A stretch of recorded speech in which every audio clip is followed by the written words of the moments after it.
What is going on? What's good, good people? Welcome to the show with no intro music. Welcome to the podcast. Wow, chicken, wow, wow. There it is right Nah, there. nah, nah. Yo, as a young kid, when you heard that first sound, you know what it was. I could have been behind a lot of Scrabble, what we should call Scrabble vision, yo. Yo, you couldn't get the channel. I don't think nobody know about that, yo. The Scrabble vision. You remember when the Scrabble, the Scrabbler came out? Yeah, bro, you could do a little bit. Niggas was lit with that show.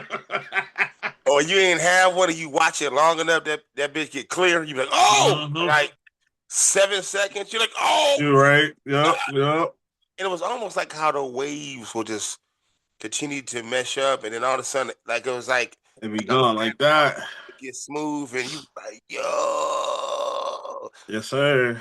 I remember that. At the time, there's no need for that much no more. I don't think anybody deals with Scrabble Vision. No more, yo. How we talk about Scrabble Vision? It was the music. It was the intro music. Going on, yeah.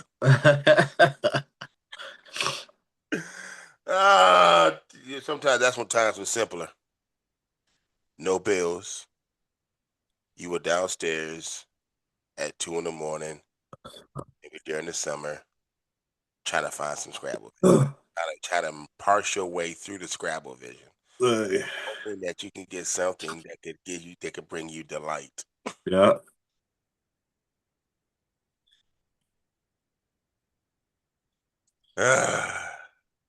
The good old days. The good old days, yo. But y'all welcome, man, alongside my partner, my guy Punch. I'm your boy Hope. I'm about to say Jose. Jose. I'm getting ready to say it's your boy Jose, man. And I had a good point I was getting ready to say too. I forgot it that fast. Well, oh well. What I was getting ready to say, damn it. It was really gonna tie all this up. But I can't remember. I guess I don't need to say it. That's God. He's like, hey man. Hey man, you don't need to say nothing that you're getting ready to say right now. Yeah, that's God. God is trying to tell you something. Hope you guys had a good week, man. Well, we are live from a land where we got this. I understand that. And look, I'm saying this as somebody who knows what it's like to be sent to war by a U.S. president. Okay. And when a president sends you to war, when you and your buddies are on that gray tail plane going into a war zone, you do it with some level of confidence, some level of assurance that your chain of command, all the way now up that to we're the President there, of the United States, doesn't even sound like this. If they now that we're there, do you hope this has a successful outcome? There were 40,000 Iranians that were slaughtered by the same regime. 47 years of killing Americans, stirring trouble all around the world. How do you feel about that regime being left intact by this president? I don't know if that's going to be the case, and I don't know what may happen. Is that an argument? So you don't want this to work, and it was just a bad move. You want us to pull out now. Well, look, there's no obvious way out now, but I want to make sure that this ends in a way that, first of all, our economy can recover, that we're not paying so much for gas. I mean, right now, oil's $100, jet fuel's $200, gas is over $4, diesel's like averaged $3.80 under Biden for 4 years. Yeah, and when we left, inflation was lower than it is today. You accounted for 21.5% pricing. This president took the inflation rate. Inflation. This president took the inflation rate up. It's more than 3% year on year. You saw the numbers just come out. It's more than 3% year on year. Okay. Isn't it? Am I making a mistake? It is. Sorry? The math is correct. Yeah. Okay. It couldn't be simpler. From 2.7 to 3%. It's higher than when he got here, Joe. It's not 9%. His central campaign promise was he was going to take inflation and drive it down, and instead he took inflation and it's up. I thought in the Fed, it was 3 when he got here, and now it's more. It could not be simpler than that. It's around 3, and we're involved in a war. He with said a on straight- day one it would go down. He came in on day one, and now it's up. It's up to 3%. It was 21.5% price promised it increases would go over down, 4 and it didn't. years. Over 4 years, it was 21.5%. promised it would go down. Democrats own the affordability. Listen to crisis, me. Period. Why did the president You fail to laugh? keep You his don't think promise? Democrats own the affordability no. crisis? Why did the president fail to keep his promise to lower prices, in your opinion? I'm laughing because this piece of it is basic. The president did say that he wanted to be in office to bring inflation down, and he has not brought inflation down. That's all. He drove it up. He not only failed, he drove it up. Mr. Secretary, let's talk about Tariffs have had a minimal effect. You California, where I live, that $1,000 per household is minimal. Yeah. If you that's CNBC, the Squawk Box, and that was former Secretary of Transportation Pete Buttigieg. Is it Buttigieg or Buttigieg? Buttigieg. Damn. Buttigieg. Yeah. It is. Yeah. Judge? No, it's not. Pete Buttigieg. That's how you say his name. Pete Buttigieg. Okay. So that was Joe Kernan, the CNBC, the Squawk Box. If he said that part of somebody was laughing, it was Aaron Sorkin.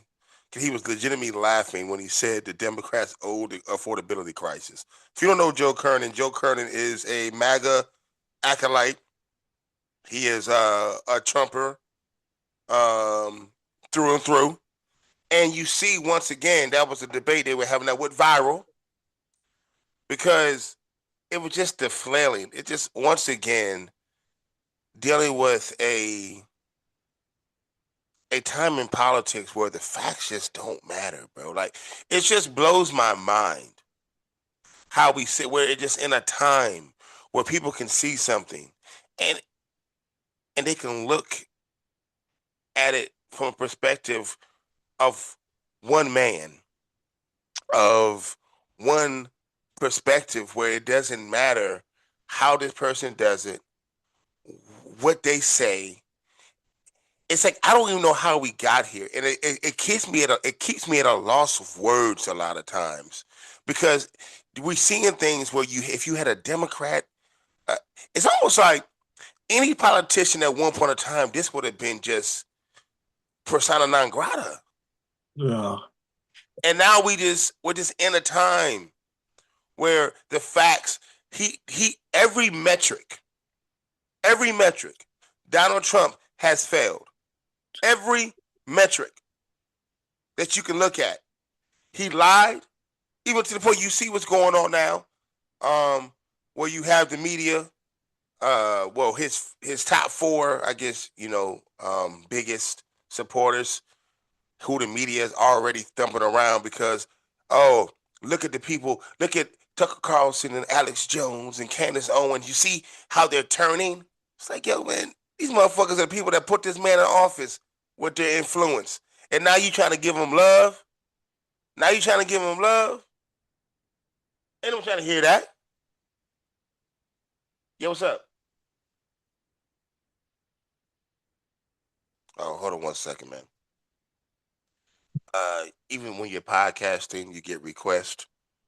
And my wife sent me a request, so let me go do that real quick. And plus, you can go ahead and take off with those remarks that you heard right there.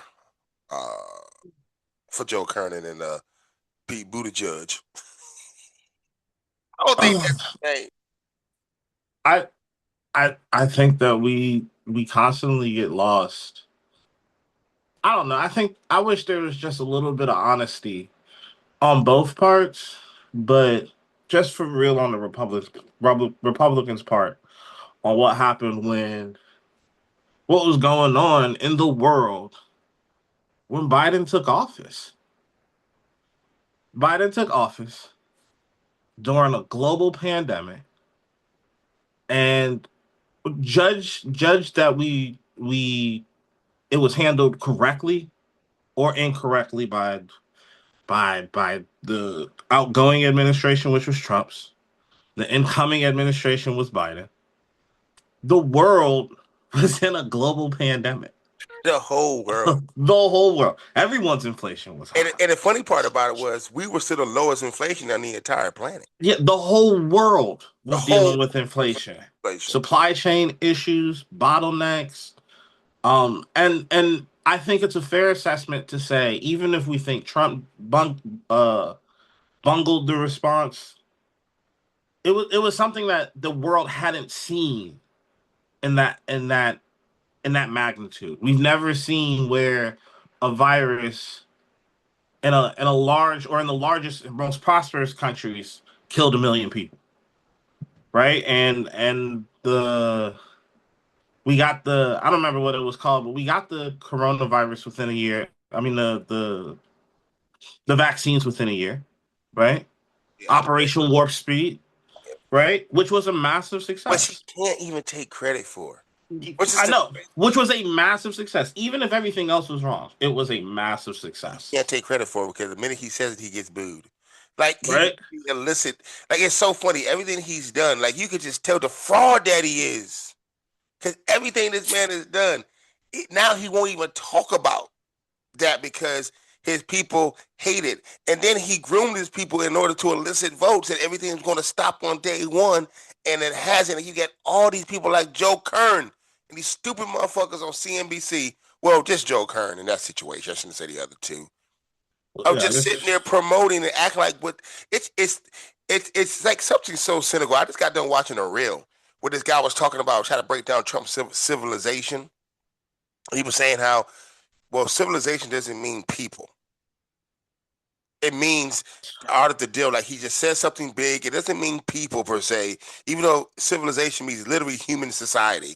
But it doesn't mean people. He meant that he was going to bomb and destroy all the infrastructure. But what do you watch any of the Piers Morgan shows? You seen the one with Dave Smith and Ben Ferguson? I didn't see that one. They did a debate, and Ben Ferguson, his explanation was civilization means electricity. Because there was no electricity in the Stone Age. Well, you know, like, and I'm like, there was barely any electricity in the Industrial Age. Right? Like, in the early 1800s, ain't nobody have electricity except for the factories. Right? Except for the infrastructure that we were building. It's like they wait. It's almost like after that tweet, it's like they have think tanks, bro. Like, I really believe this. Like Ben Ferguson, they have this whole network because eventually you hear the talking points, and it's almost like they're like, "Fuck." He said, "Oh God." He said some dumb shit, and we have to defend it. We have to figure out a way to defend it. Days, you know? Yeah, exactly. They take days. Okay, what do we do, guys? But the worst part about this whole inflation thing is, while both parties were dealing with forces that were outside of themselves, the Republicans in 2020 and the Democrats from 2021 on to 2024, we had to get a stimulus package out that stopped us from going into a recession and people losing their homes and being on the streets and it looking like the Great Depression, right? Whether you think it was good or bad, we had to do something. We didn't start a war. Russia started a war. Yes.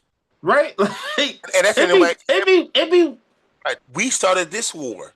Right. We started this war. They did not attack us. When all the intelligence said, regardless, they hadn't committed to getting a nuclear weapon, right? They weren't intending to attack us. If we attacked them, they would 100% close the Strait of Hormuz. And they said, well, we didn't think they were going to do that. And it's like everybody everywhere. And maybe not us, because I didn't even know what the Strait of Hormuz was before this shit happened. Yeah, I did. I was familiar with it. Everybody everywhere. As powerful. Yeah. Everybody everywhere said if you attack Iran, it'd be the first thing they do. It's the first thing they're gonna do. Because they don't have to fight. They don't have to fight right in your face, combat to combat. It's asymmetrical warfare. They say, well, fuck it. We'll control the strait that brings in 20% of the world's oil. And we'll construct it. And they act as if, well, you hear the talking points. Well, United States oil doesn't come through that. It doesn't matter. The oil is traded on a global market. It shouldn't be. We should nationalize it so it don't be cheap. It could be ours and it'd be much cheaper and it could be a resource because oil is a resource that we should own and should belong to us. But it'll probably still be traded on the national market, on a global market. I say, and we don't know if it'll probably still be traded on a global market. Yeah, we don't know. Right? like not to sound like an economist or anything, but there's plenty of places that have nationalized their oil, and we don't Yeah, know. we don't. And we don't know if the oil. Yeah, it would be cheaper for us. I think it would be right? cheaper for us, but my point was it's on a global market. So if 20% of it is halted, it's going to affect everything. It's going to be detrimental damage to our gas prices, regardless of the fact that our oil does not particularly come through the Strait of Hormuz. And even if Because oil is a global scale, and and they even go and ahead. even with the oil, right? Like let's just say Americans can handle $7 worth of gas and 4.30, which is where it's at here. The world is about to go through a food shortage. All of the natural gases and liquid gases that come through that section of the world for the chips that we build, for the fertilizer that fertilizes our food, it's still held up. When you do damage to a supply chain that is a global supply chain, you fuck shit up. That's just the end of it. We have farmers missing planting season in for the first time in generations. Not only were they losing their farms because of the tariffs, they lost their soybean customers because of the tariffs. Now they can't even plant and even think that, look, maybe we lost the last year, but they don't have the ability to plant. And then when you open that supply chain, it doesn't just get back to normal. No. They said there's been 426 ships sitting in the strait for over 5 weeks. Can't move.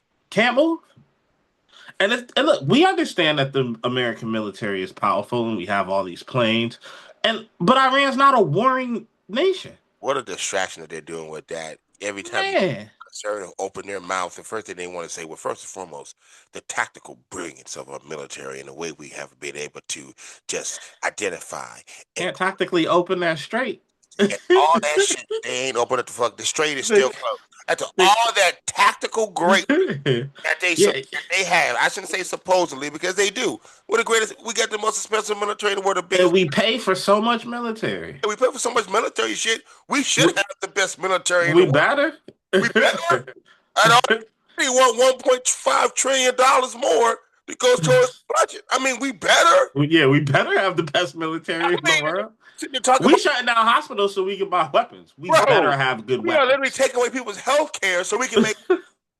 We better have good weapons. We are like saying, people, your health care does not matter.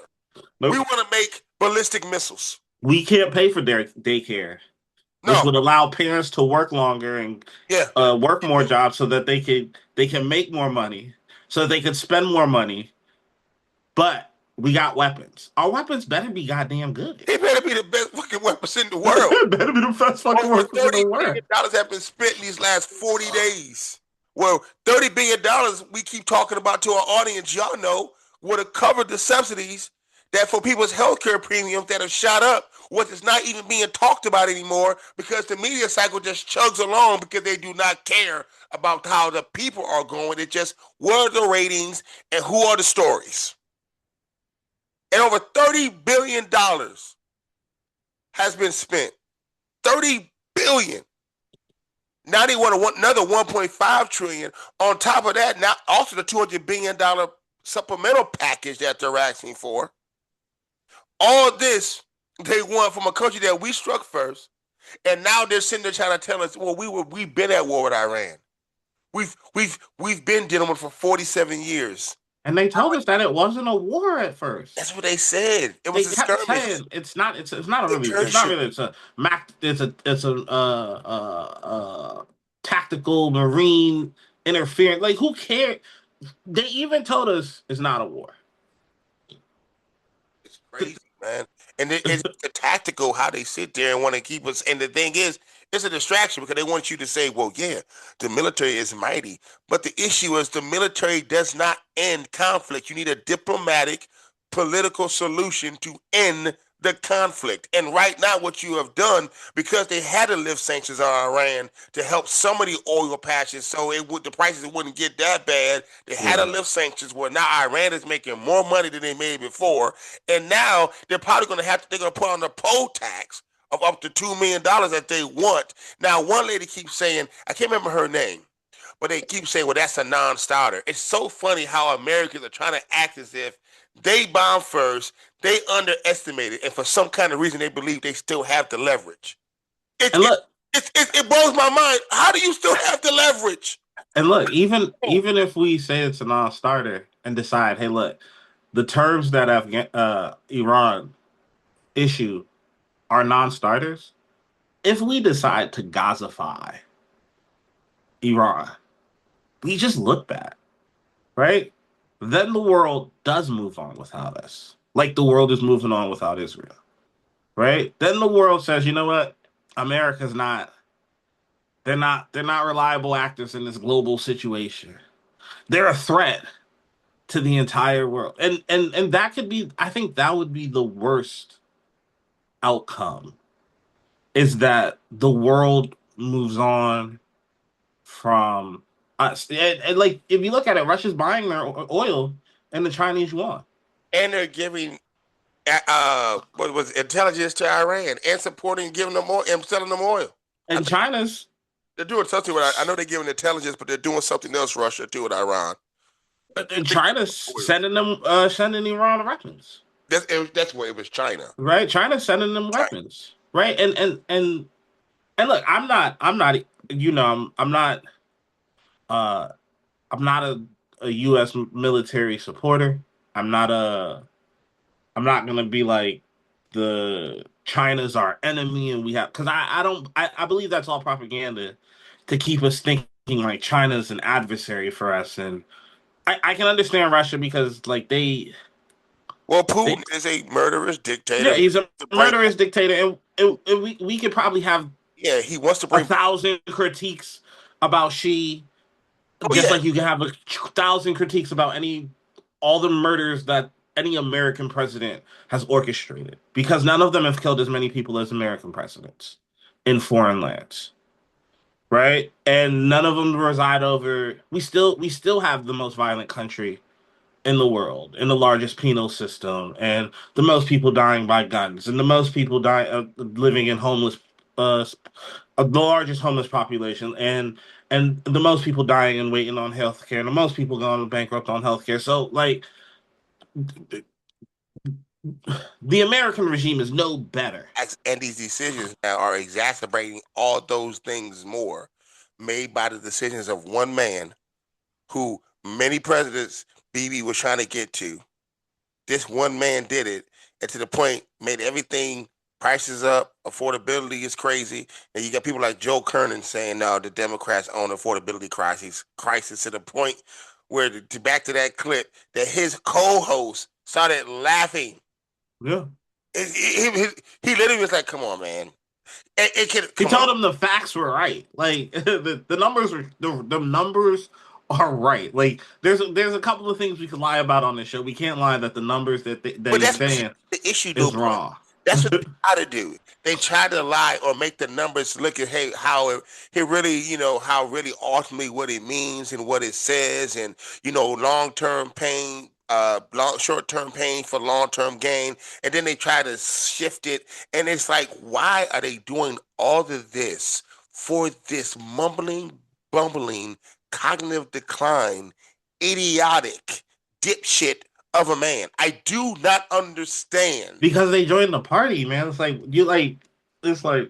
bro. I told you I grew up in a cult. Some people stayed there for 25 years, right? They were adults when they came. So now, the time where you work and you like stack money and you get a pension and your 401k and you build all this shit, you leave that joint in your 60s. Now you better be a believer. You don't wasted your whole life. All political cachet you have to support this dude. You got to now. You have no choice but to be a believer, right?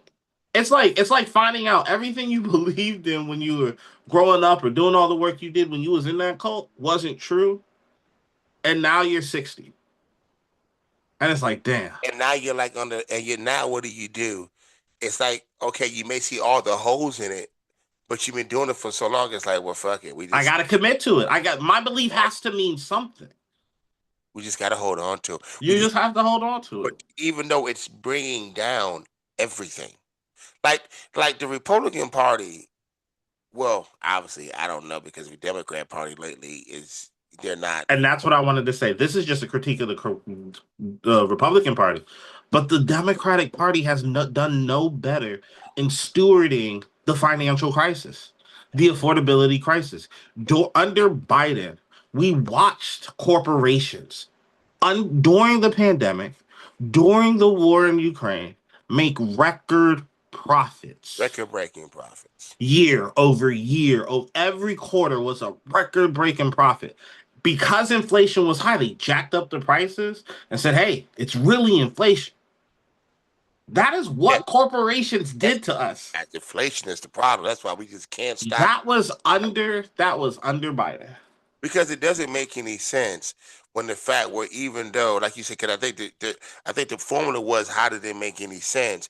Because they were sitting there talking about how they were hit, how their business was struggling because of COVID, but at the same time, no, everybody else was struggling. How people couldn't, unemployment, people weren't making any money, but then but these corporations were recording record-breaking profits. Record-breaking profits. Like they've never seen profits like this before. How can that happen? 50-year-old companies never seen profit like this before, because they were taking governmental money. And then all of the PPP scams, all of the millionaires and billionaires that got this money from the government, right? We talk about how Biden signed that package, and I think it was it IBM that was the company that you said? We sent them all that money, and then they fired 10,000 people and brought their stock back. To Dell. But we were watching that week after week. They get this money, they close a wing down, they buy their stock back. You see all that shit going on, bro. You see. That was under Democrats. Democrats, and how they haven't done anything. It's all how bad Trump is. And then now, to segue a little bit, you hear them, the biggest attack that the Democrat Party is trying to do now, the establishment, alongside with mainstream media, is trying to attack the biggest dude on the left. Hassan Piker. I think it's good for us now. And this is the thing, because if you're for capitalism, you're not on the left. You know what I'm saying? Like, if you don't believe... Well, if you're for the version of capitalism we live in now. Yeah, you're not on the left. There's critiques of any economic system. Be saved. It doesn't need to be reformed. It doesn't need to be broke down and destroyed. Then you're not on the left. And that's okay. Just say that you're a centrist. And then, instead of trying to shut out the left, how about let us and try to dissent us? All right, how about you go toe-to-toe with us? But they don't want to go toe-to-toe. Yeah. They didn't know toe-to-toe. And people like Hassan Piker, when all of a sudden they went from, Kamala Harris needs to go on Joe Rogan. She needs to go, and she doesn't go. Why did you Democrats calling for her to go, saying it was a bad deal? To now they're saying, well, no Democrat needs to go on Hassan Piker's podcast at all, because Hassan Piker has developed, a lot like Joe Rogan, a huge following. The brother streams 8 hours a day on Twitch, and he has the young men vote in his hand, and he's talking about the stuff that will bring down the empire institution, universal health care, paid family leave, stopping the genocide. And the thing is, he's picking up steam, and you got politicians that are out here campaigning with him, and they're like, oh shit. So what they want to do, having Dana Bash and Jake Tapper, and I'm still looking for the fucking book, Jake. I'm still looking at you. Oh man, Jake Tapper. Just ask him again, man. Ask him again. Where's the fucking book, Jake Tapper? Yeah, we gotta ask him every week till he put out another one. Where is the book? Yeah, where's the book? We had a whole war out around going on, an illegal war that Trump started unprovoked. How he's costing us billions of dollars, conceding stuff to Iran, and they're having a roundtable discussion on CNN with also Dana Bash, that crazy ass broad, and over there talking about how Hassan Piker is the issue with the left, how Hassan Piker is showing division, how Hassan Piker is destroying the left, how Hassan Piker, how that's not because they want to go back to some comments that he said that, yeah, you may not agree with it.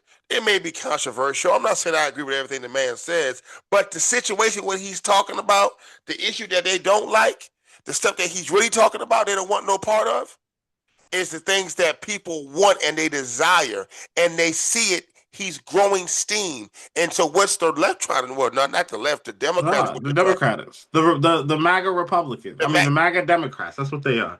They're They're the Republicans in the '90s. That's what they are. The '90s Republicans.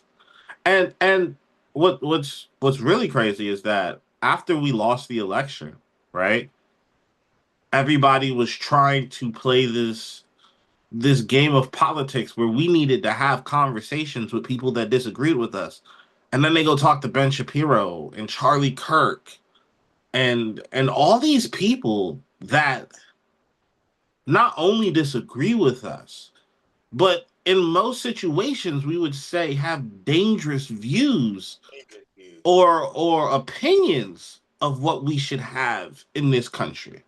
Like opinions that make us just unsafe in this country. Yeah. Right. And look, I know a lot of the talk of Hassan Piker. I've never really paid attention to what he says, but I know who he is. I've seen a couple clips, but yeah, I personally don't like.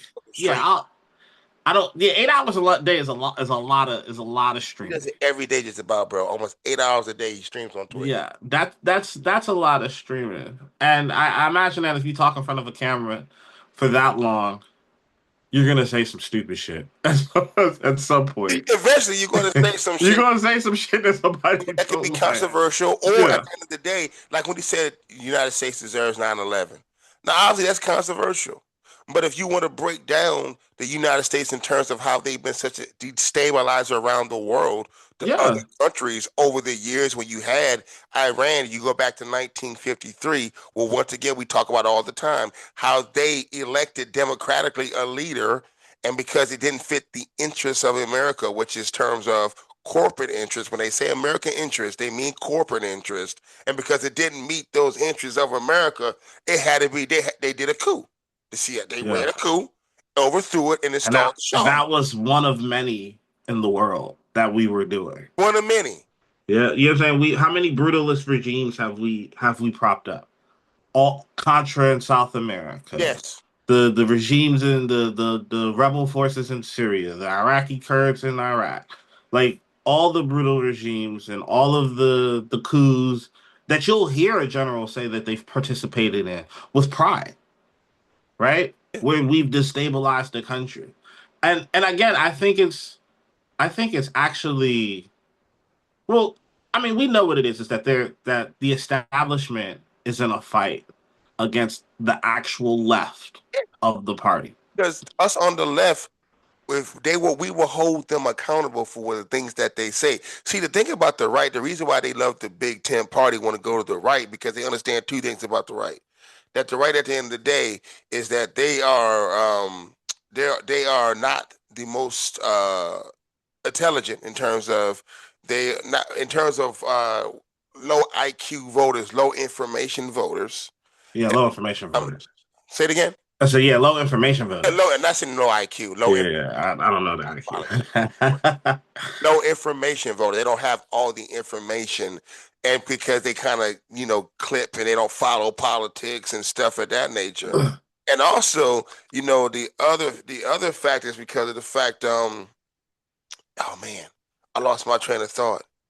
I will say this is that we no longer live in a world where you have to say all the right things to be relevant. Thanks to Donald Trump. But they want to make you think when it comes to, oh no, you got to be because you're a Democrat. Yeah. You have to pass this purity test, Come on, and man. we no longer live in that world, right? Don't. 60% of Americans, not Democrat or Republican, 60% of American views Israel badly, 60. right? And that means we view our participation in what Israel does badly. That's most the country. That's almost 2/3 of the country. And then there's probably some, probably more than that, think that Israel is good, that just don't care because they're not paying attention.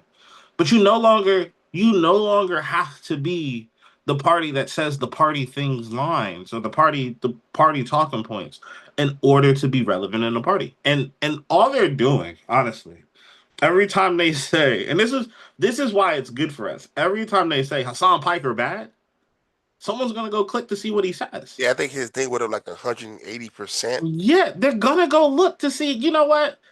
Because we don't trust you anyway.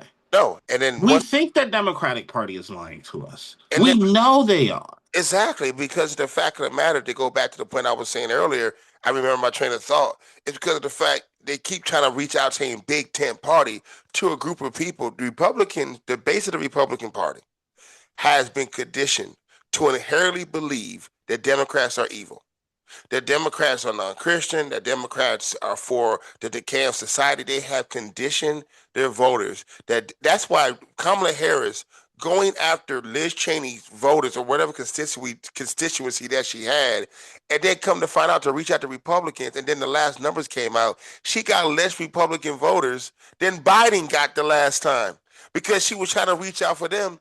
And then on top of that, the thing that makes it so crazy is the fact that also they've also been conditioned what Democrat know as well too, is they've been conditioned not to expect shit from their politicians. That's what yeah. They've been conditioned not to expect anything from them. Just make sure you defend the culture wars, defend the way of life, making sure they fearmonger, make sure that they feel a certain way. But they don't have any conditioned, because they tell their voters always vote on fearmongering and what could happen. Vote for us, so we'll stop this. We won't let this happen. We won't let this happen. They're conditioned. They are conditioned to hate Democrats, and they are conditioned to a core to not expect shit. And the Democrat base knows that. So when they say a big tent, the establishment, I'm sorry, not the base, the establishment knows that. So when they say big tent, people like Alyssa Slotkin, who's getting ready to try to run for president, she needs to hang it up. These people, man, like she needs to hang it up continuously, because they know what the left represents. The left represents true progress in this country, where corporate interests would take a fucking back seat, that the will of the people will reign. It won't be corporate interests and money and lobbyists. And they understand they will actually have to do the fucking work. I'm surprised Ro Khanna's not running. Say it again. I said, I'm surprised Ro Khanna's not running. I think, you know what? I don't know. He has everything he's been doing seems like a lead up to run for president. And he's a billionaire, right? Ro Khanna's a billionaire. I believe he is. I believe he's like one of them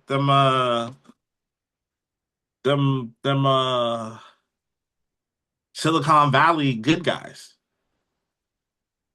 I didn't know. I know he represents Silicon Valley. No, I thought he was like nah, he's not a billionaire, but Did you just look it up? Yeah, I just looked it up. I thought he was. Thank God for Google. Hey man, shout out to Google. Shout out to Google. But I think Ro Khanna is like he said it. You can't accept money from pro-Israel lobbyists and think you're gonna have a seat on the left. You might as well just make they might as well just make the independent party a viable party if they want to. They're gonna have to change the independent party into a third party, because you won't. We've learned, and I think the vote blue no matter who was one of the worst things Democrats could have done. Bro, okay, blue MAGA is real, bro. Because we didn't get anything that we wanted. We also have learned that the Democrats have no intention of giving us what we want. We had to do with Joe Manchin, Then we got John Fetterman, who ran on a progressive idea or legislation, and then just turned his back on us completely on almost every decision there is to turn your back on a progressive legislation. And now we know that the Democratic candidate that the establishment wants is just no longer a viable option. No, And people will no longer participate. We've learned that it's probably better to go scorched earth and watch it burn and watch someone stupid like Donald Trump just make shit bad for everyone so that people can see, look, the middle party is not a viable party. No matter who you are, whether you're on the right or on the left, they don't want to do anything for you. They're only interested in pleasing their corporate donors, right? That's all they're interested in pleasing. Don't care about nothing else. They don't care about you. They do not. And they gave us establishment politician after establishment politician, at least on the Democratic side. And yo, this is real quick. This is real kind of talking about the Democrat Party. Check this out. The 25th Amendment or impeachment, as we have seen twice before with this specific president, when it's controlled by Republicans, that's just not a realistic scenario. I think you're using things too tactically. You've been so immune. How about moral principle? How about that when a president threatens to blow up other nations, that we have to see some response to saying that we have a higher moral dimension, that there's something called conviction in politics, that the lives of the Iranian people matter, that the lives of people in Gaza matter, that the lives of people in Cuba matter, that when Donald Trump is echoing Gallant and calling people animals who live in Iran, that we will be a Democratic Party who says that is morally wrong.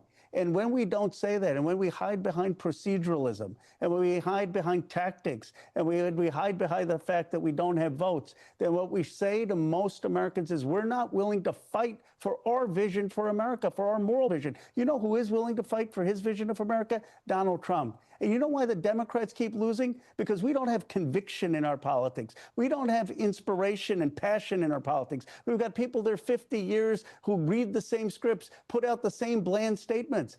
Get out. Let a new generation lead. You've been ineffective.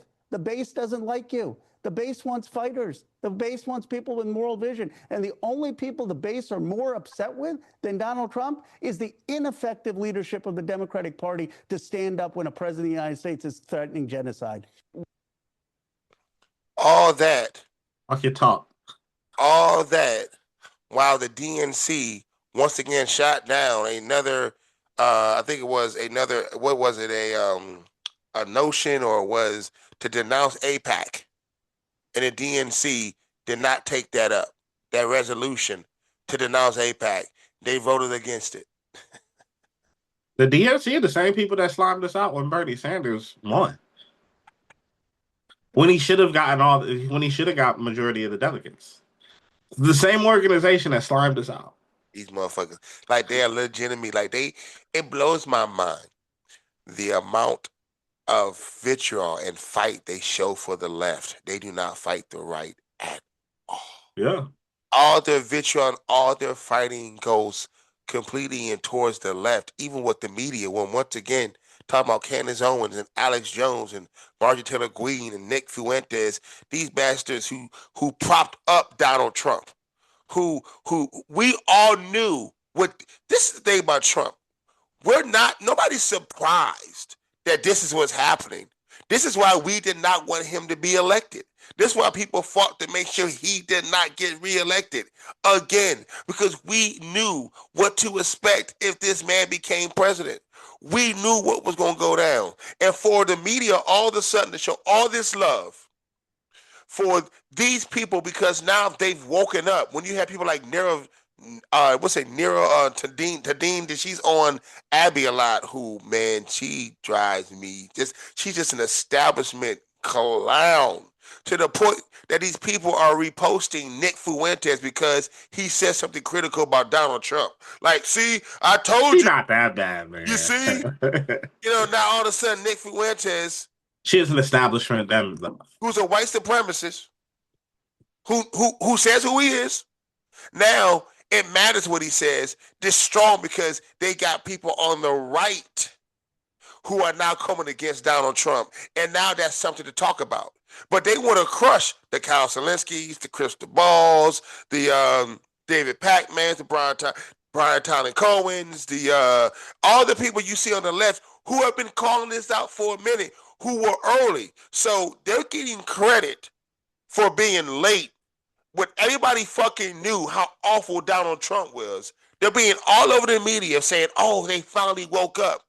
But they crushed the left for being early and knowing exactly what we were dealing with and knowing exactly what's going to be the situation if this man got elected into office again. And it hasn't even been it's been a year. I'm sorry, it has been a year. It's been almost 18 months. It's a disaster. So, unmitigated. Like, we don't even know how bad it really is. They lie. We don't even know how many people really died. There's been reports that they're hiding actual casualties from this war. Yeah. The money that's going out, the lack of coherence. Like, for people to be online, it drives me nuts. We have all these Donald Trump translators. All these people, when Trump says something, they're like, no. Really, what he meant. really meant was this. How he said it is differently. No, he said civilization and regime. He wasn't talking about destroying all 91 million people. He was talking about killing their infrastructure. You got it out of context. Deal. The fucking book that he didn't even write. It all goes back to Jake Tapper not writing this book. It all goes back to Jake Tapper.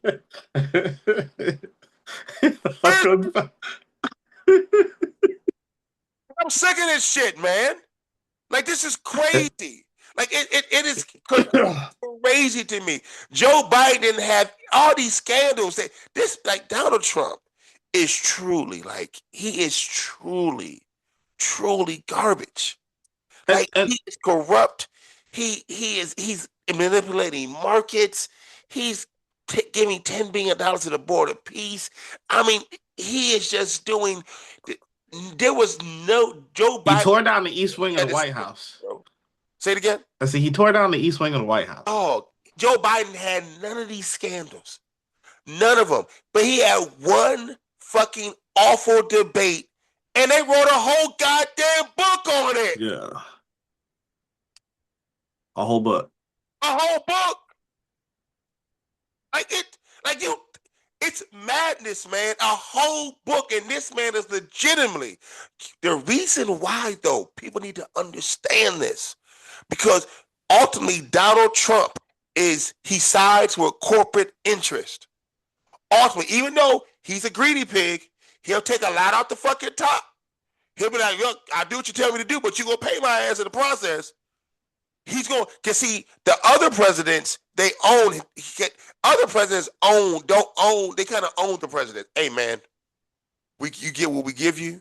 Make sure you give us all the policy that benefits us.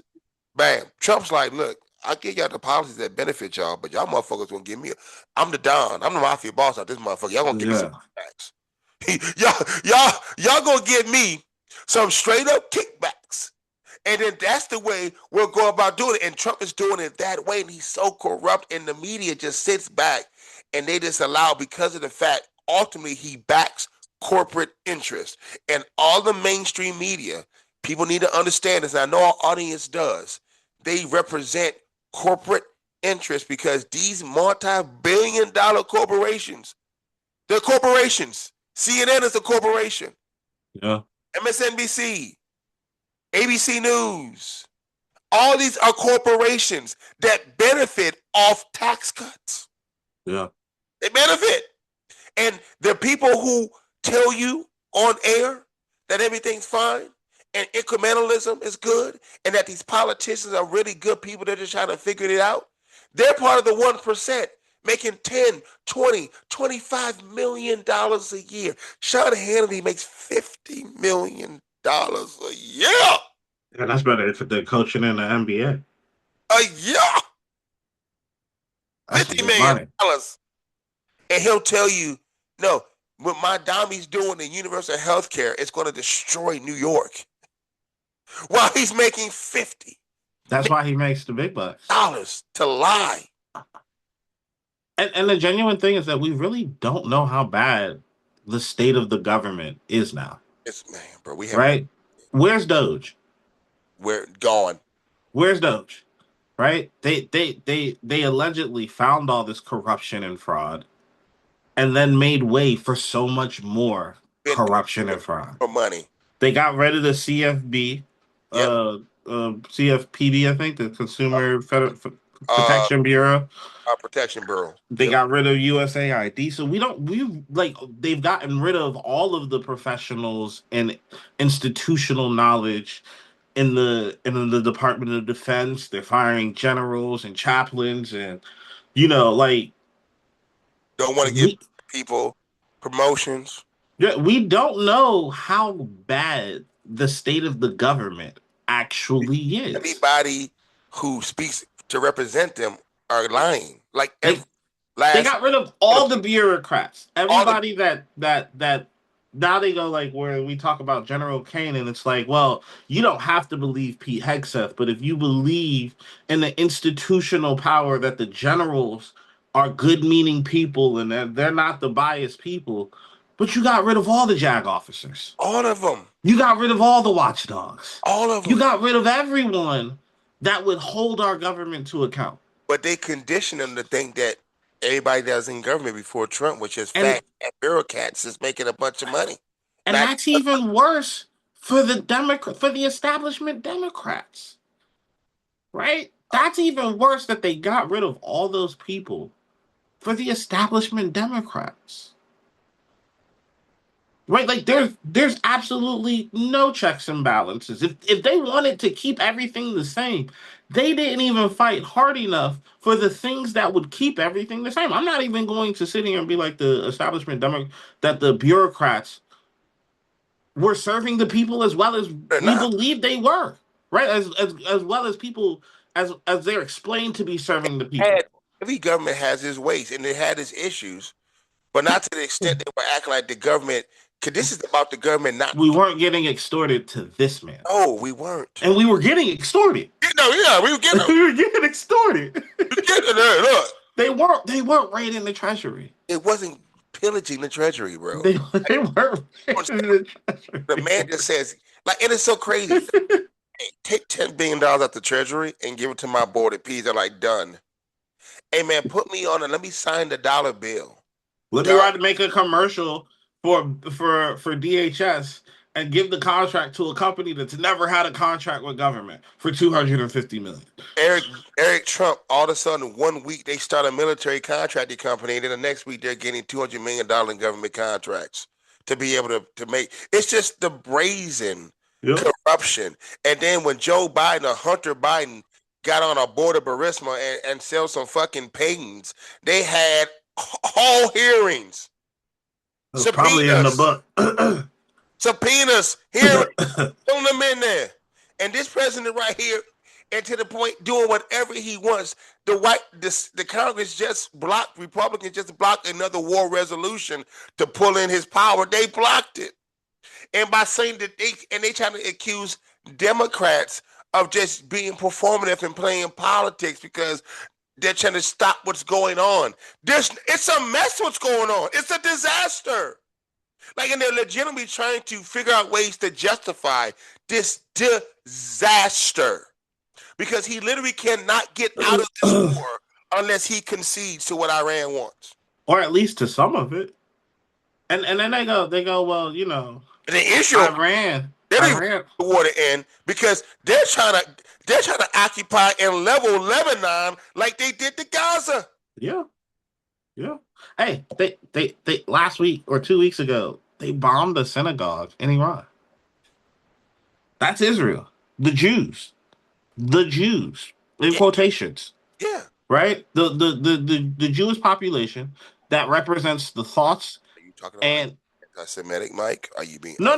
This is I'm making a point. I'm making a point because every time you say something about Israel, it's the Jews, right? So that means the Jews, right? The Jews in Israel represent all the Jews around the world, obviously. That's what we're told, right? Right, that's what we're told. These are the people that represent all the Jews around the world, not the large population in New York, not the large population in America, not the largest population in the Middle East outside of Israel and Iran, but the Israelis, right? Those Jews, the people that represent all of the Jews, bombed the synagogue in Iran. Iran, they're not clamping down on the Jews. No. Israel bombed a synagogue because they care about the safety of their people so much. Right? Like that's what we're dealing with here. Right? Like and getting out this war, even if he doesn't acquiesce to everything that Iran wants, they're gonna leave with more than they had. Period. They're leaving with something. You know how that Denzel clip? I'm from around the way. I'm leaving here with something. Hey man, that's Iran. They go, well, you know, they always could have exercised power over the Strait of Hormuz. We've been in a 47-year war. They haven't. Y'all bombed their facilities. Y'all done killed their negotiators twice. They didn't. Right? Twice. They didn't. And now they know, you know what? Whenever these clowns act up, just strangle those. A matter of fact, we don't even want to take our hands off of it. Now we're gonna take the money, and they said they'll split it with Oman, which is right across which is on the other side of the Strait of Hormuz. And they said we'll go ahead and split it with them, but instead of us paying reparations, we're just gonna charge every ship $2 million to pass through. Can you imagine what that's going to do to prices? Because the companies ain't finna pay for that shit. And they go, well, it's just a non-starter. To who? Only if we had a deal in place at one point of time. Where they never enriched past 20. And look, my biggest issue with that. Best deal in the world? No. But it was a deal. And instead of just. And that China and Russia signed on to. That's what you don't remember about that deal. China and Russia signed on to it. It was 196 pages long. How do you get a deal using for Russia and China? That means Vladimir Putin, who has been the dictator for Russia for over 30 years. He said, fine. Okay, fine. Fuck it. You get what you want. Fine. They never enriched past 3%, right? They never enriched past 3%. And let's just say it was a bad deal and the Iranians were lying, right? They did they routine inspections. They let us come in and see their oil. They let the inspection group come in and see their oil. I mean, not their oil, their nuclear enrichment sites. But even if the deal was bad, why not just build on the deal? Right? Like, why not fix the portions of the deal you don't like? Just to rip it up and then our good idea was we negotiate with bombs. Can't forget that. Yeah. Right? I negotiate. We negotiate. we negotiate with bombs. The first thing they said is we won't negotiate under fire. You know what?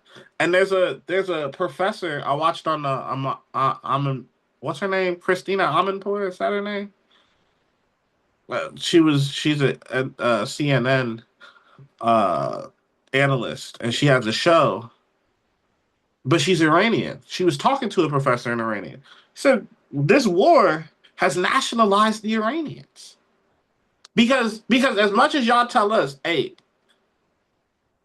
they're sad when they don't hear bombs dropping. They're dropping bombs on universities and bridges and residential centers. And there's not 13,000 military targets in Iran. Those are schools. Those are grocery stores. Those are apartment buildings. Those are hospitals. Those are bridges. Those are tunnels that everyday people use. This is a vast civilization. 90 million people. don't just live in one place because it's an absolutely shitty place. The largest mall in the world was in Iran. You This, know, that this right here. Speaking of that, I want to talk about the war. We were talking about the war resolution. This is the war resolution that the Republicans blocked. This right here is Republican Congressman out of South Carolina, Russell Fry, discussing it. I never heard of him. And Lawler for comment. We've not heard back yet from them. I want to bring in South Carolina Congressman Russell. House Republicans blocking a Democratic effort. Senate Minority Leader Chuck Schumer says the madness. Sorry, y'all. I want to bring in There South we go. Carolina Congressman Got it Russell now. Fry. Congressman, Senate Minority Leader Chuck Schumer says the upper chamber is going to take up that measure next week when they get back from recess. What do you make of that? And also the fact that he went in front of a microphone and named two of your colleagues, Republican colleagues, who he says he's trying to get over to his side on this resolution. What do you make of that? I think the founders were genius that they have one commander in chief and not 535. I mean, so Congress right now certainly has an obligation in some ways to assist in matters of international importance, but to micromanage the president with 535 CEOs of the country doesn't make a lot of sense to me. It doesn't make a lot of sense to the American people. President Trump has always said from the very beginning, this is a limited incursion. We're going to go in there and take care of business and fix things. We don't need Congress right now micromanaging a war that the president or a conflict that the president is trying to engage in. And so Democrats are just playing politics once again. They once said that Iran having a nuclear weapon was unpalatable. And now, because they just hate President Trump so much, they're just hell-bent on trying to undermine him at every turn. And this is the latest example.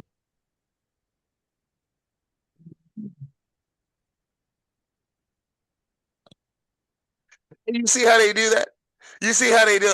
Now you're trying to undermine him, and that they said Iran shouldn't have nukes. Never. We were told last year that they were obliterated, and now he doesn't need Congress to be a CEO. Article 1, their duty to be a co-equal branch. Congress, the way the founding fathers put it, is supposed to be more powerful than the president. Congress. And you see, you don't need 535 CEOs. This is just them playing politics. And let the president don't micromanage the president. That's the whole fucking job of Congress, is to micromanage the president. The whole job. That's the whole job. Not even part of the job. It's not even, you know what? You know what? I'm sorry. It's the whole fucking job. It's to watch this one man do some wild shit, and they be like, "Nah, we not doing that." Wait, that's a step too far, bro. You got a lot of power, you don't have that much. Oh my God! And it's like, when I just these clips of these people talk, it's just like, oh my! It's just the level of fealty. It's like, it's like, what is it? Like, because this is the thing. Because they fail in governing everywhere else. But he's hemorrhaging independent voters. Even the Hispanic coalition that he got, they're cratered. Everything's cratered. MAGA is about 30 to 33% of the country. I heard it was 15% according to Megyn Kelly. Yeah, you're not going to win. Yeah. And for some kind of reason, instead of like the American people, a lot of people, if you could even start turning the knob now to start, turning your tune or changing the heat up on Trump, you may get people to be like, you know what? The Republicans are really working hard to go against him. All right, we'll give them some leeway. You got a lot of people that would do that. But guess what? They won't even do that. Nope. They just keep doubling down on his madness. It is absolute madness. And they're like, well, we don't want the 535 CEOs micromanaging the president. Like, we 100% want them doing that. Yeah, we don't want them to do our 100% want them doing that. We 100% want them doing that. like, what are we doing? Like seriously. Like, this is what, and then they blame politics and just trying to be performative. When you have the president of the United States without talking to any of his allies, and then And then for the nerve for him to be actually angry with NATO. He's mad with NATO because they won't join when you decided to bomb a country. They're a paper tiger. They're a paper tiger. When the only time NATO has needed to be used was when we were attacked on 9/11 and they joined the war. That's the only time Article 1 the NATO powers have to be used. We never had a war since then. Over a lie. Over a lie. You know what? I wasn't even going to even go there. I was just giving you the context of the time that NATO was being used. I never want to talk about 9/11 in Iraq without establishing that America is the largest state sponsor of terror in the world. All brought to you by Halliburton. Yeah, I want to include that every time we talk about 9/11. Halliburton, that was ran by Dick Cheney, who left office with a 9% rating, and then the largest state sponsor of terror in the world ever. 9% rating. He left with approval rating, just for Kamala Harris to run around with her daughter. I'm never gonna forget that shit. Like I don't think we should ever forget that shit. It's just like that she was really campaigning with a Cheney. Legitimately. With a Cheney, bro. Campaigning with a Cheney. And she told us this was the way forward. This was us reaching over to the other side. Yes. You couldn't put a Palestinian up there for 10 minutes. And then you got the bulwark, like all of a sudden Sarah Longwell attacking Hassan Piker and saying it was the right thing to do for her to go with Liz Cheney. Those are Republicans, people. The bulwark are full of Republicans. They're never Trumpers, but they're the same conservative, crazy people that don't want anything to see, get any type of government funded policy, some kind of way equals socialism and the end of civilization. And I don't know where she's from, but she's probably from a red state, and it's probably a shitty state. Sarah Longwell, all of a sudden comes out and against Hassan Piker, all of a sudden talking about how they were smart for them to try to find Republicans because once again, because they know the Democrat establishment. You see, one thing you say about the right, they're center right. They're like, man, fuck y'all Democrats, y'all fucking evil pieces of shit. We don't want y'all over here. Mac is like, fuck y'all. Democrats are like, ooh, can we find a Republican that can maybe convince other Republicans to come our way? Can we run pro-abortion Democrats? Can we get I know they get you riled up. You said that specifically to piss Andrew Klein, his dumb ass. You know what? Anytime I hear that, we need to run pro-life Democrats and red.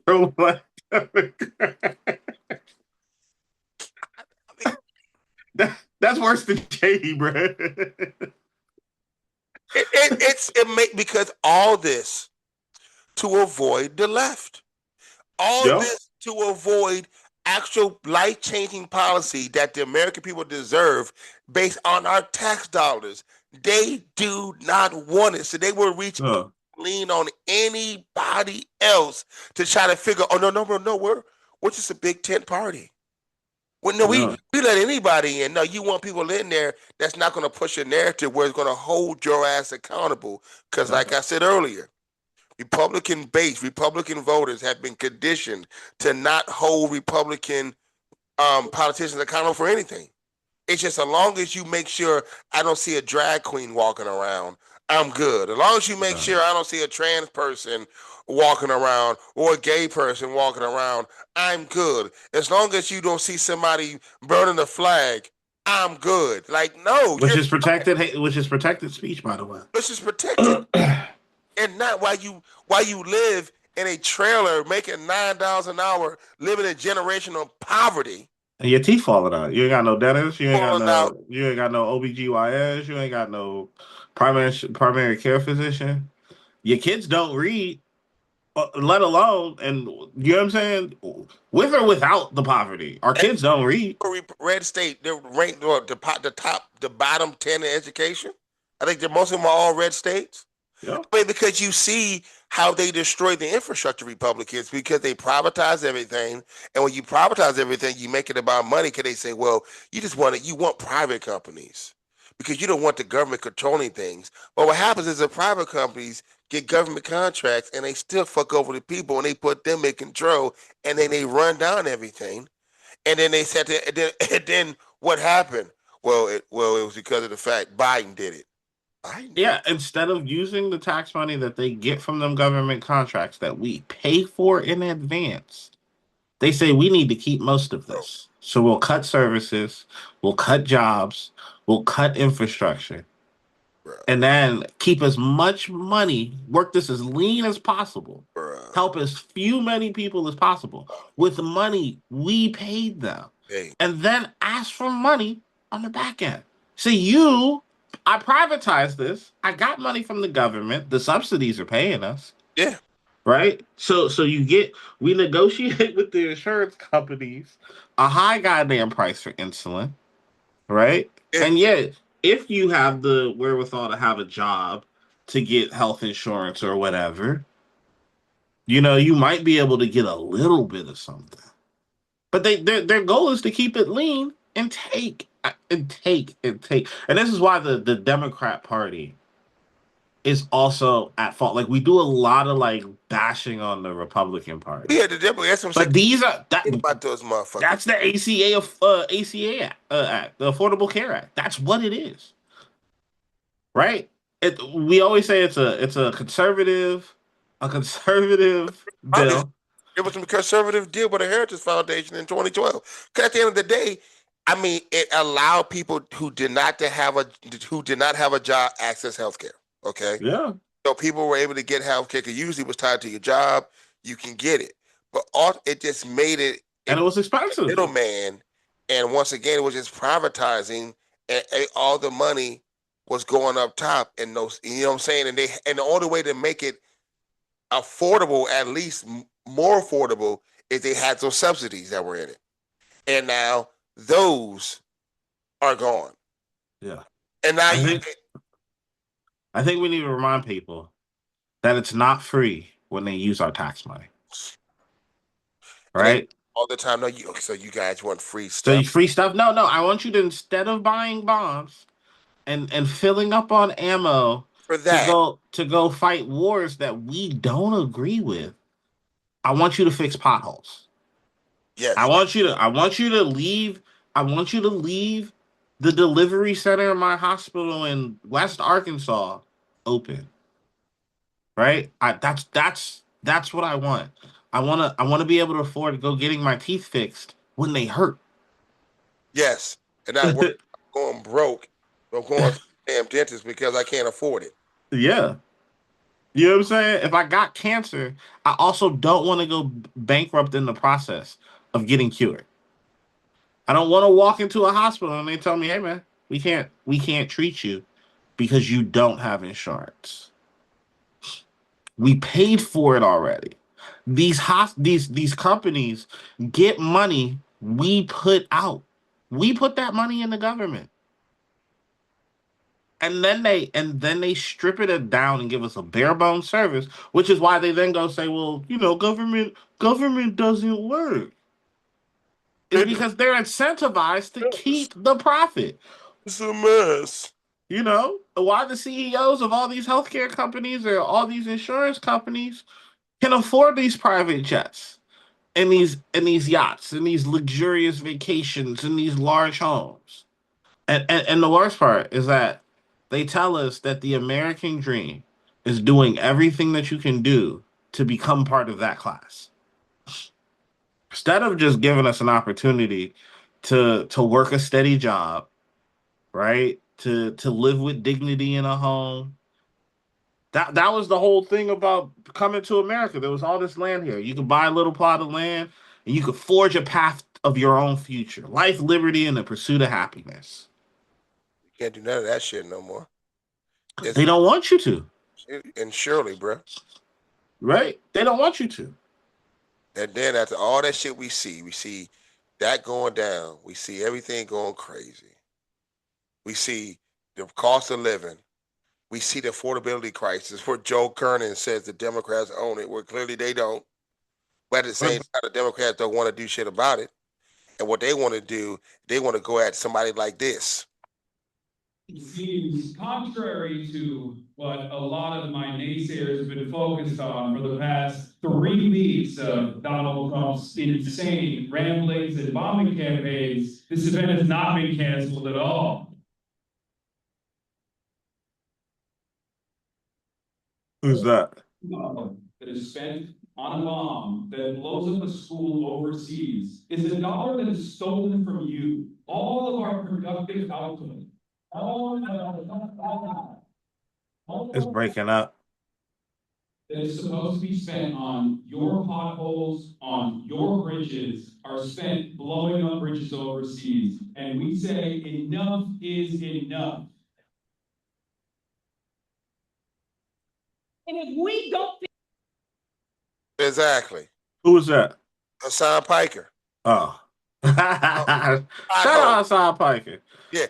What you just said, potholes and bridges. He said over here, they bombing schools over there, but your schools over here are being defunded.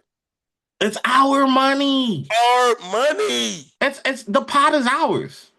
And they say, you know what? That money you put in the pot, the best we can do is buy weapons. And what? Look. The weapons ain't. I want to tell y'all straight up. The weapons ain't good enough to keep the strait open. Bro, we can do a lot with these weapons. We can't do that. But we can't do that. It's military, but punch. Military. They're coming swift, strong, warrior ethos, lethality. Yeah. But the strait is still closed. We pray for overwhelming violence against our enemies, but we cannot. God is on our side. He will not open the straits, though. That's what I can tell you. We got God. We got him. I'm not right sure. Here. I'm not sure if he can get them straits open. He can't get the strait open. I'm not sure. I don't know. All that. Yeah. I mean, he's a really good guy, but opening straits ain't really what he does. Right? He's the greatest God ever, but he he don't open straits, man. He bombed children and hospitals and shit, but he ain't in the business of opening the straits and shit. We don't know about that. You got a contract for that. Yeah, he got contract to do that. And we got contract. They need our money, bro. They got to have our money. Like it's a necessity. Like this stuff, what we're dealing with is insane. And what we're seeing right now, as you see Donald Trump and them ramping up to try to figure out ways to stop the midterms, we see the Democratic establishment knowing that in the same breath as MAGA is losing wind and losing power and cratering, the Democratic establishment is doing the same thing. And these are acts of desperation where now the propaganda is just clownish. And what they're trying to do and who they're trying to attack, where you have an all-out war that's going on unprovoked, completely unchecked, as you know, we want to make sure we're not micromanaging the president. You know, we don't want to have 535 CEOs, you know, talking about who's just killed a whole school of 165 girls, who's committed war crimes, who are blowing up infrastructure, all for a country who did not attack him. When Marco Rubio told us the reason in the beginning why we doing it in the first place. He said it. He tried to put the toothpaste back into the bottle. He tried afterwards to run it back, but he said it. Wait, I heard someone explain it on Piers Morgan. He goes, he has big ears. You see his ears? You ever notice his ears? I mean, they're like I'm not gonna.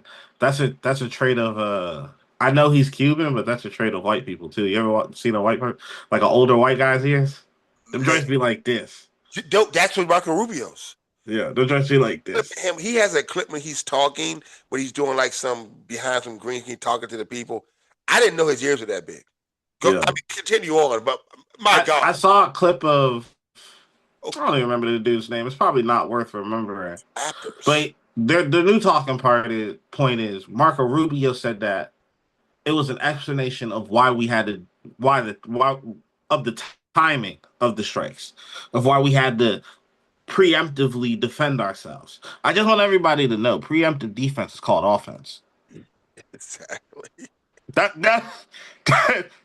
What when a nigga tell you I'll play a preemptive defense, that's like being on a basketball court and someone tell you I'll play a preemptive defense. That means I'm scoring the rock. That's what that means. Just so I don't know where it's like we're living. That's the bad part. It's not even propaganda no more. At least they put thought into propaganda. It's like Loki. You remember the show Loki when they're like these different yeah. The Marvel joint, like the TVA, like the different time. It's like what fucking timeline are we on where everything this the level of they're literally trying to tell us the stuff that we're seeing and the stuff that we're living. Like, no, that's not real. What's real is what I'm telling you. And it's like, do you think that we're just that stupid, or you're just like, look, fuck it, we got the power. No, they do. Judge it. We gonna keep powering ahead. They're not even giving us propaganda. That's the problem. They're not even giving us. Ever since we went into the timeline of alternative facts, these youngers just ran with it, bro. And Conway, Lord. They said preemptive defense, bro. We had to play preemptive defense. We had to do preemptive. That means we got the ball first. We play offense, dog. Bro, we had no choice. We had no choice but to score the rock before they scored the rock. Dog, just call it. If you play a preemptive defense, it's called offense. You play an offense, my boy. And that's the part that kills me, is that at least George Bush went and sat in that school and looked all serious, and when he heard the towers came down, and he went and threw the first pitch at Yankee Stadium. He had to make decisions, man. He made his rounds.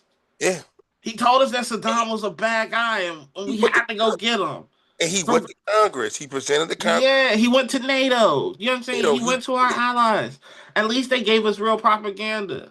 I told you, if they had the decency to blow up the buildings, to drop 2 towers before they took us to a war last time. The decency to at least let some shit go down before they just do whatever the fuck they want. And the thing with Trump, but I keep telling, why do you think Trump doesn't want to go to Congress? He always says, I don't need Congress. Like, yes, you do. Like it's amazing to me, like how this whole system has been exposed for. Like, you can get one dipshit that comes in there and it says, I don't need this, I don't need that, and they like listen to him. Like the fact that the Supreme Court that are literally hearing arguments about the birthright citizenship when it's the 14th Amendment of the Constitution. And then it's so funny to me. I always tell people they want to say, well, you're having these tourist babies. Well, look, like you always say, when we don't like something, conservatives say, well, that's the policy. If you don't like it, pass a law. Yeah, call your representative and get it. Well, if you don't like anchor babies, you don't like tourist babies, how about what?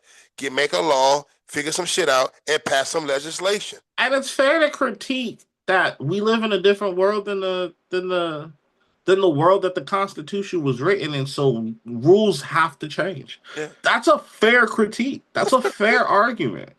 It's a process of changing the Constitution. Yeah, go to Congress, get 2/3 to the state. Yeah, go get 2/3 of the state to agree. That's it. And then you got yourself your change of amendment. Yo, we can write whatever laws you want if you can do that. It's simple, right? I want all these originalist Supreme Court judges to not reinterpret what the founding fathers said. They said it was so as it should be, as it's written, shall it be done? Isn't that what they said? Et cetera, et cetera, et cetera. That's what they said. So shall it be written? Shall it be done, bro? Like I want y'all to stick with that same energy y'all done said about everything else in the Constitution. You know, I'm not trying to hear. Hey, look, go to Congress. If you don't like it, pass a law. Right now, it's legal to have anchor babies. Yeah. And they always tell us, well, if you don't like something that Trump is the law, that's what the law states. So go change the law. Okay, you don't like anchor babies, change the fucking law. But the thing is, once again, they don't want to because they have cowtail because Donald Trump just wants to lead by decree. I sign a fucking piece of paper, and that piece of paper shows decree. And it's disgusting how many people are capitulating to that bullshit. Because he says something that means, fuck that executive order bullshit. You might want to hear that. But the fact of the matter, people just the capitulation because they think it's going to affect their bottom line. It's at the end of the day, it's just selfishness and greed. While a lot of these fucking companies, these CEOs, these politicians, it's just self-preservation. And it's greed. If you work for at least $500,000 and you talk about your bottom line to me, I'll listen. A nigga that ain't never made more than $10 an hour, I'm not listening to your bottom line, brother. Yeah, bro. You don't have a bottom line. I don't have one. I don't You even don't have a line. You don't have a bottom. You don't have none of none of that shit. You don't have one. None of it. You don't have profit. You don't have margins. You don't have any of it. Nada. I'm not. And the genius is that both parties have figured out a way to get people to vote against their best interests. And always vote for either the lesser two evils. Like, once again, even when I sent you, I think I sent you the other day about Tucker Carlson beating Gavin Newsom. God, I hate that the world has come to a place where I listen to Tucker Carlson speak and I'm like, this dude's spitting. And like I said, and this is the thing, Tucker He's doing real journalism right now. Has said some crazy shit, white supremacist, 2-bit dipshit, has a lot of shit that he has said that I don't agree with. But the fact of the matter is he understands. He will make Gavin Newsom look like a fool. I'm anti-war. I'm anti-Israel. I'm anti-violence. Period. Anybody that doesn't need to die shouldn't die. Jewish people, I don't understand what's happening to them. What are you talking about? You're not anti-war? You're anti-genocide? What are you? And Gavin would be like, well, what we're trying to do. Yeah, he would murder Gavin Newsom in a debate. At the end of the day, he would murder any establishment Democrat in a debate. Knows how to, in ways, highlight their corruption without him showing that he's a part of the corruption as well. Well, now that he's working for himself, I mean, I don't know. Well, in terms of his, let's say, he has participated in it though, and he hasn't never, talk about Medicare for all and the shit that we need. He hasn't never campaigned for that shit. Yeah, but he's also he's a Swanson heir. You know that, right? Yeah, he's rich. Yeah, he was born rich. He's from a long lineage of rich. Oh people. Yeah, he's a trust baby. So he doesn't. And again, Hassan Piker. I think Hassan Piker. I think he's rich. I think he's like a trust fund baby too. I think people. That's also a critique of an economic system, though. That's you know what I'm saying? It mean because they like when Hassan Piker went to Cuba. Well, he had a Cartier glasses and a Gucci shirt. So what? They make comfortable clothes, and I can afford them. So what? So that means because he did that, it disqualifies him going to Cuba to help them. It's like so stupid, Punch. Like this is how they do it. It's like if you say you're a socialist or you're a leftist and you're for those programs, but you're walking around with your wife in a Bugatti, like you can't be rich and be for socialism. Yes, you can. You got the patriotic millionaires that say all the time, "I'm a millionaire. Tax me." Hey, wait, what they said? I watched a video of one rich guy in New York. He said the reason you get rich is so I don't have to think about money. I saw that clip today. He said. I'll have a little less money in one account, but I'm still gonna have money. I got rich so I could do what I want. That's the whole point of being rich, not to and worry. That's the point of living in New York. They're not going anywhere because you like New York. It's only one New York in the world. There's not many cities like it in the world. I actively despise going to New York. My family's from New York. I hate going up there every time I go visit family. Never been. But there is this charm to the city of why people go there. The hustle, the grind, all the best restaurants are in New York. The Broadway plays, the parties, the show, the rubbing elbows, and possibly seeing a celebrity walking the street in Brooklyn. You get rich so you can do that. Yeah. Anything outside of that is greed. They're not thinking about their money. But if you can't have a rich socialist, why we got so many poor capitalists? Right? Like I can be a poor capitalist. Why can't I be a rich socialist? Hey, Jobs, I'm a capitalist. What's your net worth? Well, I'm paycheck to paycheck. Oh, Cenk is his uncle. Yeah, Cenk is his uncle. You know that? I didn't fuck no, you know that, man. Yeah, Cenk Uygur is his uncle. I remember that's where I first seen him at was those with them. But I saw his first when I first knew Hassan. He do clips for. Yeah, he was on the Young Turks, but I didn't know that was his uncle. And I was always he would do these dope clips like these shorts. Then he left and he started his own thing, and now he's the biggest left wing influencer in the country. And the influencer of now if he was talking about all the culture wars, Democrats would love to go on there with. But what happens is he has to go on there. You have to ask real questions. Like when Cory Booker the other day is on Pod Save America, and he legitimately just cannot call Netanyahu a war criminal. I know, right? He says Bibi Netanyahu is a horrible person. If you don't call this nigga a war criminal, that's why Cory Booker. His response, he literally put his head back and just looked at the sky. It was great because that's legitimate. He told us before he responded he was going to be candid, bro. That's what he said. He said, "Here's my candor." You know what I'm saying? You know what I? But that's why he'll never be president. You know, he is somebody that is a bad guy. He's a very bad guy. And the decision that he's made, I'm not afraid to call him a bad guy. I'm not afraid to say the things that he says. Because the guy say he's a war criminal. What will happen to you if you say he's a war criminal? Because he is. He has a warrant for his arrest from the IJC, the International Court of Justice. Both of them, the International Criminal Courts and the IJC. I mean, I think it's both of them. He literally has those charges on him for being war crimes. He's as if Donald Trump as well. What he has done is a war crime. But the thing is, he'll call Donald Trump a war criminal in a heartbeat. But he won't call Bibi Netanyahu one. All that AIPAC money, all that pro-Israel lobby money. But we've already discounted Cory Booker. That was AIPAC. No, we're not going to. We're not going to do that. He probably voted to denounce socialism in the Senate too. Bro, they did. They all do, man. They're just like these. We are not represented, bro. Like, yeah, and now it's becoming theft that they're taxing us and we're not being represented by our representatives. And it's like, why can't we just not just? How about this? Just stop paying taxes. The federal government figured this shit out. We're tired of y'all taking our money and kicking it overseas, not doing shit with it, not helping us. We're giving you money to make our lives better. Fuck it. How about you give us all our money? You guys figure out how to fund yourselves and let us do our own shit. They won't do that. They won't leave us alone. Like, what's the point of us keep paying you taxes when we get nothing? Nothing out of it. Shit.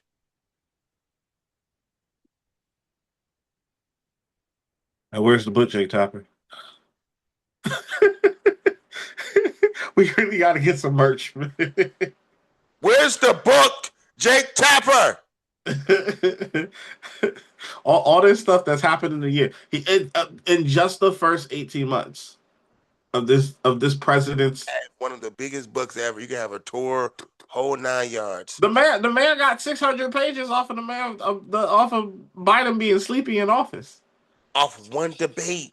He went and did all this investigative journalism. Hey, they were saying that he take naps. He go to sleep at 4. They gotta hide him in the evening because he's not that good. He did a media tour. Went around. Him and I think Alex Thompson was his co-author. They went around. Had all the juice, all the smoke for Joe. And why the Democrats, and then this man is talking about they're eating cats and dogs. Legitimately, in the same debate. No, that was Kamala Harris. That was Kamala Harris, yeah. They're eating cats and dogs.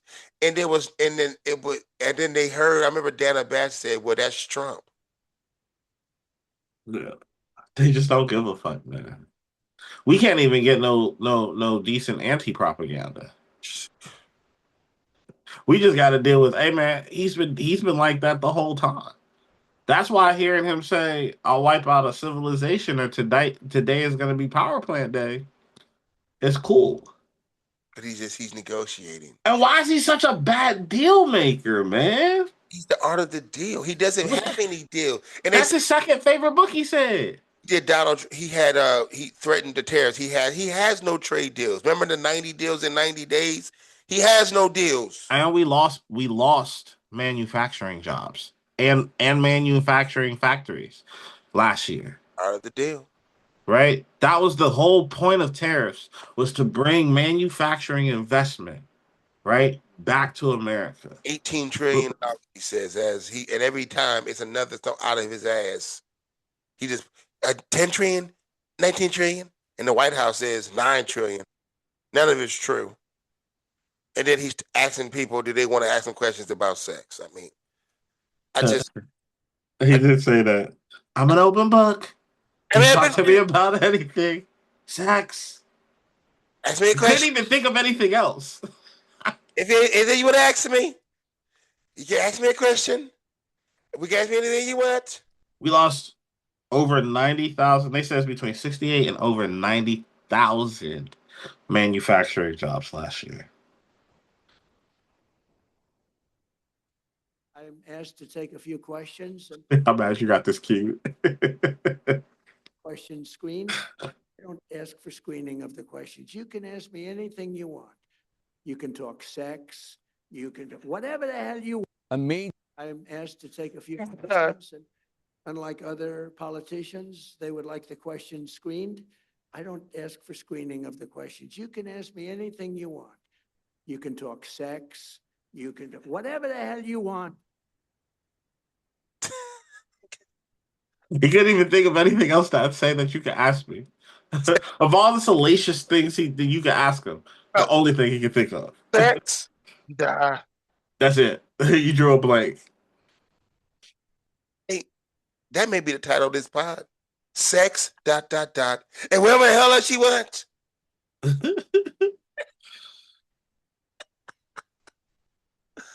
And that is episode 53. 53, yo. This is episode 53. Wow. We're on fire. You know, 53 straight weeks, though. That's the more important part. Talk about in the beginning, I forgot. I was meant to say so because, yes, 53 straight weeks in a row of correctly mistaken in the numbers, y'all. My goodness, our audience, man, the numbers every week punch. Like, dude, yeah, man. Like, we are so appreciative, and we're the podcast with no music. We have nothing to bring you in. We legitimately just start talking, and then we end it.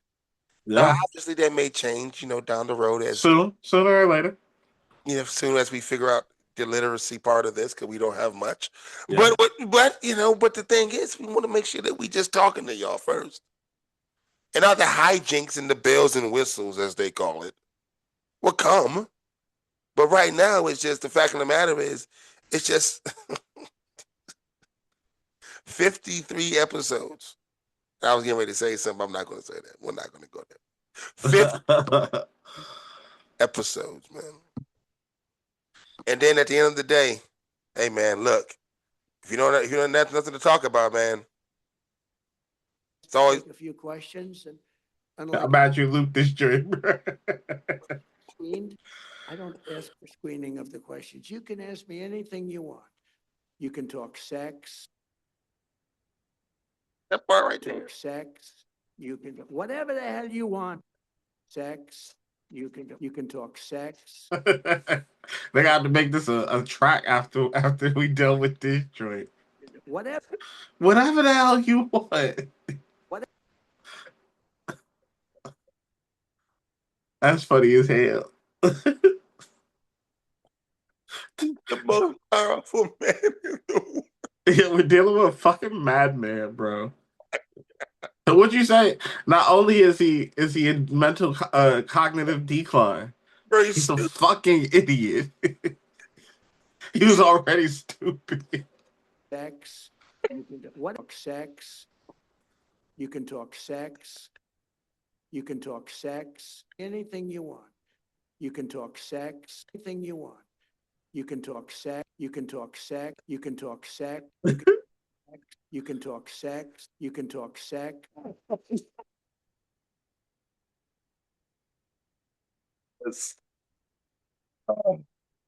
You gotta, the old saying is you gotta laugh to keep from crying. Yeah. It's just the most powerful man in the world. He's a malignant narcissist. He's a sociopath. Yeah, he's a straight up sociopath. Habitual liar. He's a moron. Yeah. Cognitive declining in front of our faces. Literally in front of our faces. You can talk sex. Talk sex. You can talk sex. You can talk sex.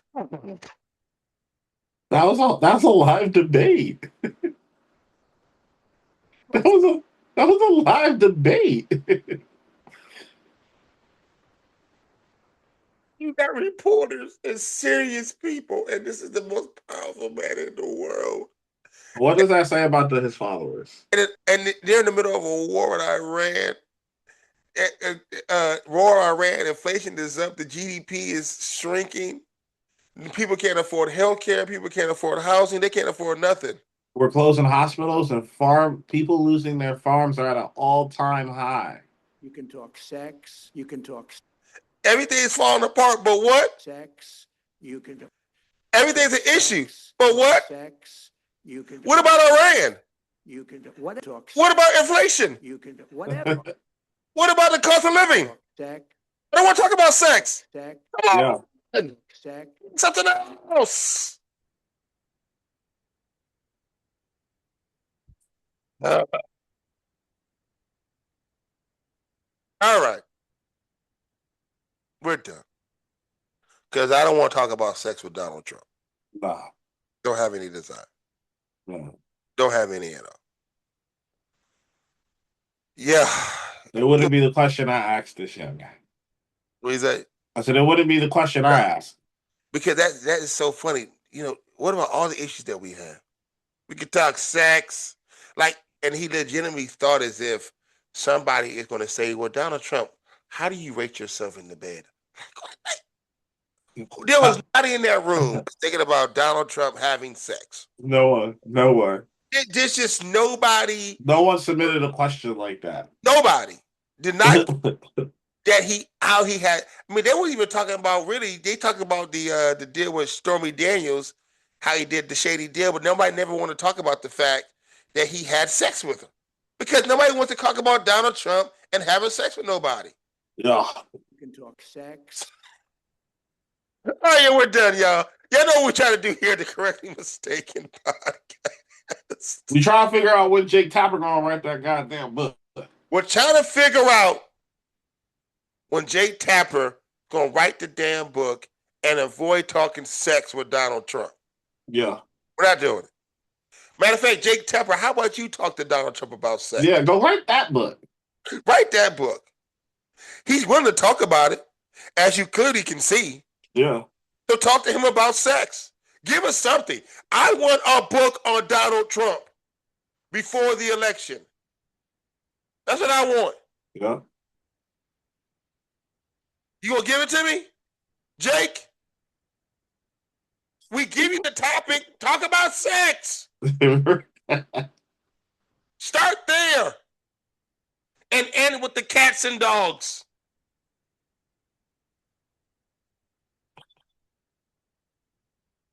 And correctly mistaken, I know what we're trying to do, man. We're trying to get people on, or, the impossible task, the almost impossible task of getting people back to correctly thinking, critical thinking. See, I'm just thinking about Donald Trump talking about sex. I'm all tongue-tied. He got you flustered, brother. He has me flustered.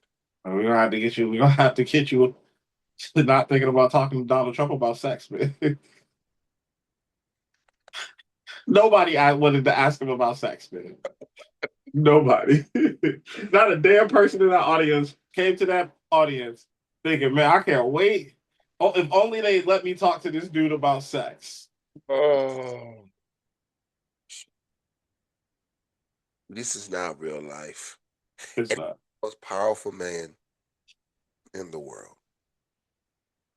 But at correctly mistaken, y'all, we're gonna make y'all understand this shit. We're gonna get y'all to critical think and caring for the other. I mean, you can have a little sex too if you like. I mean, who doesn't like sex? We all know that Donald Trump likes it. Yeah. Sex. So we can talk about it with him. Someone should go to the like one of his press conferences and be like, I hear all this other stuff you talking about, Mr. Trump. Oh, I can't hear it. Specifically to talk to you about sex. And he'll be fired up. Oh, hell yeah. A question I can answer. I've been waiting for this question. What? You know what? Who are you? Where are you from? You love Trump. You love Trump. Can you want to hear my thoughts about sex? Dude. So I said that 2 years ago. I've been waiting for somebody to ask me this. Thank you. At a investor press conference. Oh, man. Yeah, I don't know what's worse. The fact that he actually got a laugh out of it, or the fact that he actually said, "Let's talk about sex." What's worse, that they actually laugh and they entertain the court jester, who happens to be the leader of the fucking free world of Western civilization. Of civilization, where it's not the people, it's just the infrastructure that are the people. Of the Western infrastructure, the Right. Western the Western electric grid, according to Ben Ferguson. You know, that's how we're talking about death to the electrical grid. Yes. But the thing is, if you destroy the electrical grids, you destroy all the infrastructure, the desalination plants where their water comes out of. Isn't that going to result in mass death anyway? Babies die. Hospitals lose power. Babies die. Yes, exactly. When you destroy infrastructure, it pretty much it crushes the civilization. If you crush the water plants, how that water is made, you're crushing civilization. And eventually you will have mass death. And all that going on, all that nonsense, and all the questions that we have that he can answer, that we need him to answer. And all he has for us is, you can talk sex. Alongside Punch, man, this is Osei, man. This is Correctly Mistaken, the podcast. Y'all be blessed. Y'all stay strong. We in this together, man. Y'all be blessed. Peace. Whatever the hell you want, sex, you can do whatever you want. Our president's a goddamn idiot, man. Oh my gosh. Peace.